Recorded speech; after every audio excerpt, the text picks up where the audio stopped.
finding a UPS location, press 2. 1.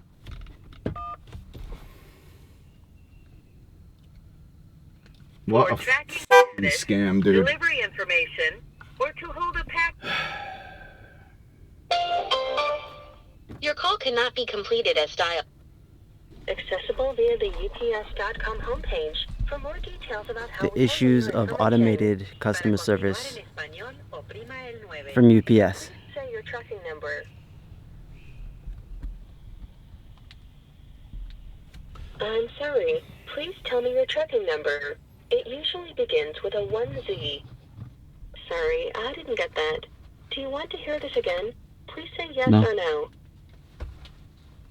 No. Are these arrangements okay with you? No. No. Would you like to pick it up at a UPS location? No. Let me speak to an agent, please.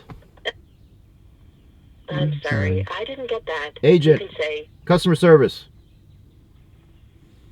I can connect you to an agent, but that's the latest status information we have for your package at this time. Now, would you still like to speak to an agent? Yes. No problem. I'll connect you. If you wish to speak to a representative, please stay on the line. Please hold. Your call will be answered by the first These guys probably get yelled at like all day. I've screamed so hard at UPS agents before that I've blacked out. UPS.com. On our website, you can track packages. That's only because at my old studio they just couldn't find my office in the building, and every time they would do it, they would take the package back. I'd have to drive 45 minutes to the closest UPS place to pick it up. And I was so sick of it that I was just like, and then you got to deal with this. It's day 3, Trans-America Trail. Our springs are supposed to be delivered today, but the scheduled delivery says tomorrow. But when I call, it says that it's on a truck for delivery today. I just want to make sure that it's coming today because they're in Charlotte, which is only like 45 minutes away. So if we have to go pick them up to make sure that we get them today, I just want to see which date is the actual date, today or tomorrow. These springs are getting put on today. Okay. So as right now, the packet is coming today to you, and usually he just gets a date. Time frame is at 10:30. Okay. Thank you. Sweet.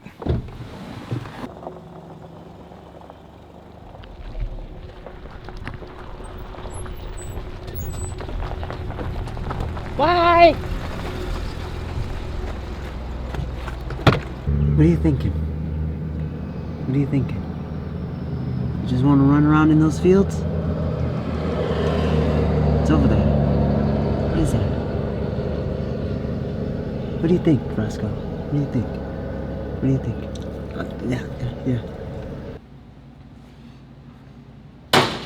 Time to put on new springs. Track power's rubbing against the springs. Could be due to, since we're bottoming. It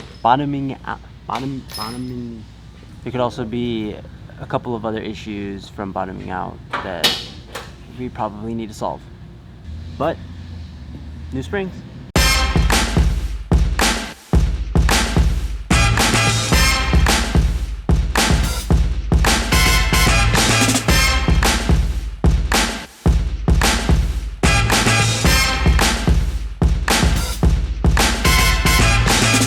There's a little dent right in here. All part of the dent. The banging. First, we're changing the rotors. Wow, that's gunky. Look at all that crap back there. And if you look, the plate that the bump stop hits is like dented. Bent, yeah. Dented. They should be hitting here. You can see, kind of see a mark there, but they're hitting here. So Brandon was trying really hard to keep his hat clean, and I'd be very surprised if anything out of this trip becomes clean, or ends up clean. Stays clean. Stays clean. You can't talk today. All the guys from Expedition Overland always stay clean. How do they stay so clean? Where's their showers? The fakers. I'm just kidding. Roscoe, how do you stay clean?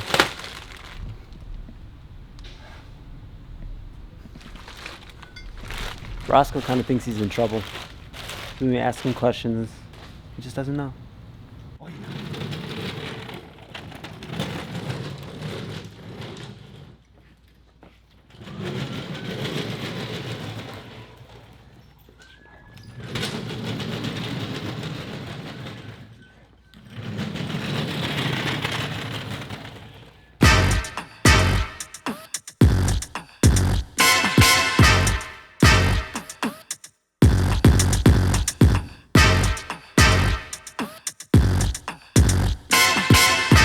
6 o'clock. We've been working on the Jeep all day. Started off putting new rotors and brake pads on the rear, and then we swapped out the springs and everything's good.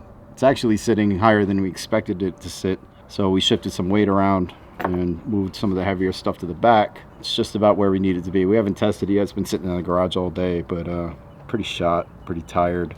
We were hoping to get done a little bit earlier so we could just head back out, start hitting the trail, heading west, but I think we're just going to chill here again tonight, get a little rest, recoup, wake up with a fresh head, and continue on tomorrow. Super stoked that the stuff that we got worked. I didn't know what to expect. None of us really did. The 4.5-inch springs, heavy rated 4.5-inch springs are more than enough. We've been jumping on it and it's nice and smooth. It's still going to articulate. It's still going to be able to carry all that weight. So really happy about that. Again, big thanks to Clayton Off Road out in Connecticut for helping us out and being quick and getting those springs to us overnight. That was a huge help. And obviously Aaron has been a godsend as far as hooking us up with a place to camp and giving us a garage to work in. He's been helping us out with advice and telling us where to go. So we're excited to meet up with those guys next week. You've seen the Raptor and the FJ, and meeting up with a guy who's got an old school 4Runner, and we're going to travel around with them for a week and then end up in Expo. So we're all stoked about that. They're happy that we're coming along, and we're excited for you guys to kind of get to see what they do. Some old school veterans with some really nice rigs. So but they're not overlanders.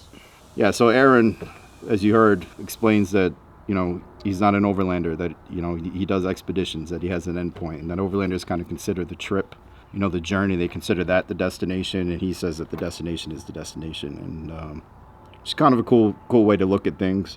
I'm not really sure, I know the overlander term is getting used and abused, but I'm not sure what to consider ourselves, or if we even need to really be categorized. I mean, we're just out here having a good time, taking some time off work, enjoying the beautiful weather and enjoying the scenery, and we're really excited to get back on the trail and tear things up and meet some cool people along the way. Everybody we've met so far has been just awesome and helpful and friendly, and it's a totally different vibe.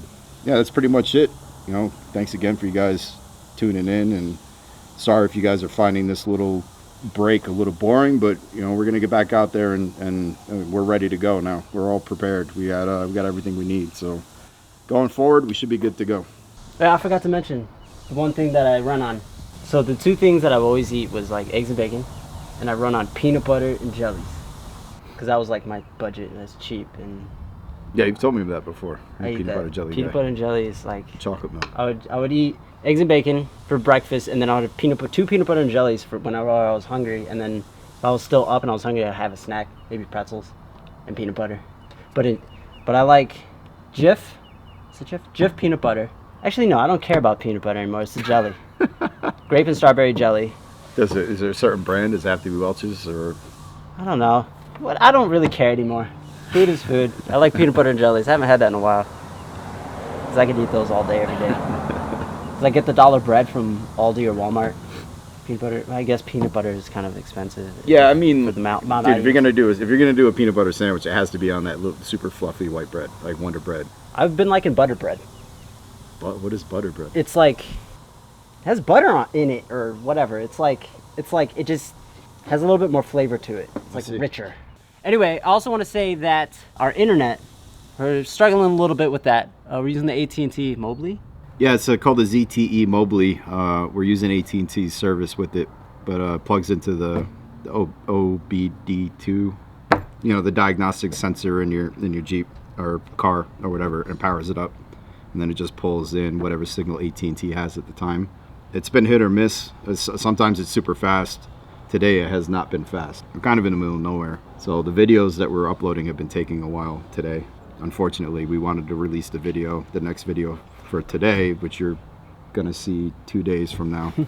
You know, we wanted it uploaded faster. It's okay. I think what we've been noticing is a lot of you guys are night owls and watching our stuff late at night, which is awesome. I do the same thing. It doesn't matter when you watch it, but I guess just know that we're always trying to get it uploaded a little bit earlier, but today it's taking a little bit longer. That was day 2. Day 2 is taking a little bit, so it should be uploaded in an hour. It should be uploaded by 7 p.m. But that doesn't matter because it's already uploaded by the time you see this. By the time you see this, so. But just know that we were sorry 2 days ago that the video took so long to upload. I kind of forgot that dogs have to pee sometimes, and I wasn't paying attention to him. I was busy working on the Jeep, and somebody showed up, and she was playing with him, and he just squatted down and pissed all over the floor. A lot. It was a lot. I used like half a roll of paper towels to clean it up. So we got to get more paper towels. But he's been a good dog so far. He's a good traveler. I'm going to start calling him Magellan. Yeah, next on the list of things for maintenance-wise is checking on the CV joint. It's spilling a little bit of grease from the high angle. We've talked about this before, but I don't think it's a major problem right now. It just looks like the boot is a little bit loose. The clamp that holds the boot in place is loose. It's one of those crappy, like, clamps. I'm making shadow puppets on your shirt. Oh, okay. Thought he was saying I had like 2 minutes left before he's going to kick me off camera. No, you have America and we got the peace sign. It's triple peace. So we're going to check that out. Aaron's going to help us take a look at it and get it fixed. He doesn't seem too concerned about it, so I don't think it's a major issue. Probably pack it with more grease, try to get it sealed up nice and tight, and if it blows on the trail, the worst that's going to happen is going to keep spilling grease, and then eventually it'll start clanking when we're in four-wheel drive. So once that happens, if it happens during this trip, we'll get it fixed. We'll stop somewhere off and get it fixed. So I think we're good on maintenance so far. Everything's good. Everything's fresh. All the fluids are fresh. We checked everything. We checked all the torques on the wheel spacers and the control arms and the shocks and all that stuff. So if you find this stuff interesting, I'm sure the past few days have been really good. If you find this stuff boring, don't worry, it's going to get better. Right? I don't know. I can't predict the future on this. That's true. We still don't know what we're doing, so. Remember, this is how you not overland. This is how you don't overland. Don't. This is not how you don't overland. How you don't overland? This is not how you don't overland? This is not how you overland. What we're doing right now is not how you overland, but it's okay. We're not in a rush, really. It's only the 4th day, and we gave ourselves plenty of time to complete this trip, and we're going to see a lot of cool stuff. So it's pretty important to make sure everything's good to go, and it's better that it happened now rather than us getting stuck somewhere in the middle of the desert because something broke or the exhaust got super loud, or, you know, actually it's probably not that bad that exhaust is loud in the desert. Who cares about a lot of exhaust, really, besides police?